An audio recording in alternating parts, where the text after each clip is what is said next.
Hi అండి, welcome to one more mini vlog. రేపటి సప్త శనివార వ్రతం 2వ వారం సందర్భంగా స్వామివారికి వేయటానికి తులసిమాలని అల్లుతున్నాను.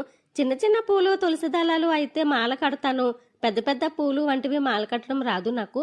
నిజంగా ఈ మాల నా చేతితో స్వయంగా అల్లి ఆ స్వామివారికి వేయటం నా అదృష్టం.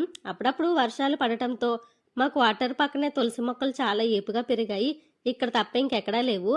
ప్రతి శనివారం తులసి దళాలు సేకరించుకొని మాల అల్లుకొని స్వామివారికి మాల వేసి అష్టోత్తర శతనామావళి చదువుకోవటం వలన చాలా మంచి జరుగుతుంది. నేను మాల అల్లటం ఫస్ట్ చీపురు పుల్లలతో అల్లటం నేర్చుకున్నాను. మొగ్గలతో నేర్చుకుంటే దారం ముడి వేసేటప్పుడు లాగేటప్పుడు వాటికి ఉండే కాడలు కట్ అయ్యే ఛాన్స్ ఉంది కాబట్టి చేతిమాల నేర్చుకోవాలి అనుకునేవారు చీపురు పుల్లలతో నేర్చుకోవడం చాలా మంచిది.